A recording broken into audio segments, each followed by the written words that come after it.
আপনারা স্ক্রিনে দুটি পানির গ্লাস দেখতে পাচ্ছেন। আজকের এই ভিডিওটিতে আমি আপনাদেরকে এই গ্লাসটির পানির মতো বানিয়ে দেখাবো।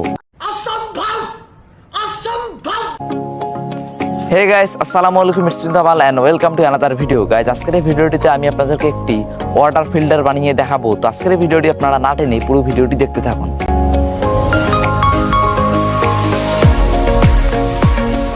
তো এই প্রজেক্টটি বানানোর জন্য প্রথমে প্রয়োজন হবে এরকম একটি বোতল। আমরা এই বোতলটাকে এই বরাবর কেটে নেব। তো এটাকে আমরা মাঝ বরাবর কেটে নিয়েছি। এখন আমরা এর উপরের অংশটি নেব। এখন আমরা এই উপরের প্লাস্টিকটি খুলে নেব। এখন আমরা এই বোতলের মুখার উপরের অংশটি ইন্ডিকেটরের সাহায্যে কেটে নেব। আমরা এটাকে কেটে নিয়েছি। এখন আমরা এই মুখাটাকে খুলে নেব। খোলা হয়ে গেলে এরকমে পাতলা কাপড় দুই ভাঁজ করে আমরা এর উপরে রেখে এই ঢাকনাটা এভাবে লাগিয়ে দেব।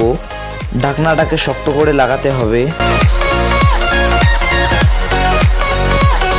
লাগা হয়ে গেলে আমরা এর উপরের বাড়তি কাপড়গুলো এরকম কেচির সাহায্যে কেটে দেব।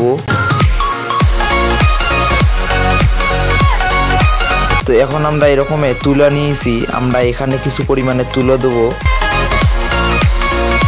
তুলা দেওয়া হয়ে গেলে আমরা এখানে কিছু পরিমাণে বালু দেব। মনে রাখতে হবে বালুগুলো যাতে অবশ্যই মোটা দানাদার হয় এবং পরিষ্কার হয়। এখন আমরা এর উপরে কিছু পরিমাণে এরকমে পাথর দেব।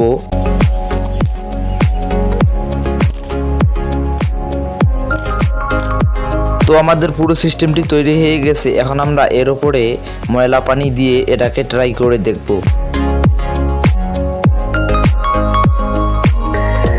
এখন আমরা কিছু পরিমাণে ময়লা পানি নিয়েছি। এই ময়লা পানিগুলো এখন আমরা আমাদের এই ফিল্টারের উপরে ঢেলে দেব। তো মূলত এই ময়লা পানিগুলো এই পাথরের নিচ থেকে এই বালুর নিচে আসবে এবং বালুর নিচ থেকে ডাইরেক্ট এই তুলোর নিচে আসবে। তুলোর নিচ থেকে ডাইরেক্ট আমাদের এই কাপড় থেকে পরিষ্কার পানি বের হবে। তো আপনারা দেখতে পাচ্ছেন কিন্তু এর উপরে অপরিষ্কার পানি এবং এর নিচ থেকে কিন্তু পরিষ্কার পানি বের হচ্ছে।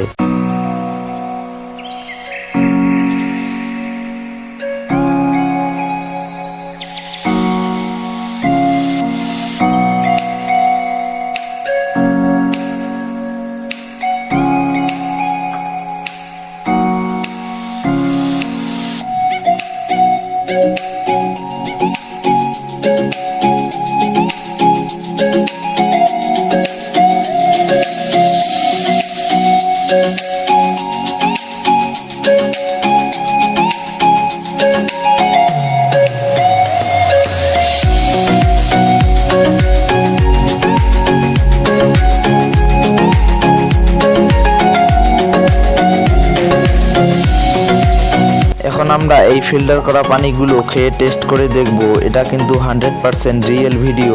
এটা আপনারা বাসায় ট্রাই করতে পারেন। তো এই পানিটি কিন্তু পরিষ্কার পানি, বাট এই পানিটি কিন্তু কোনোভাবেই বিশুদ্ধ পানি না। তো বিশুদ্ধ করার জন্য আপনারা এই পানিটিকে ফুটিয়ে ঠান্ডা করে খেতে পারেন। তো এই ছিল আজকের ভিডিওটি ভালো লাগলে লাইক কমেন্ট শেয়ার করতে ভুলবেন না। আপনি যদি এরকমের ভিডিও পেতে চান তাহলে আমাদের চ্যানেলটিকে এখন সাবস্ক্রাইব করুন এবং পাশে রাখা বেল আইকনে প্রেস করুন। তো দেখা হচ্ছে আগামী কোনো নতুন ভিডিওতে। ততক্ষণ পর্যন্ত ভালো থাকবেন, সুস্থ থাকবেন। আল্লাহ হাফেজ।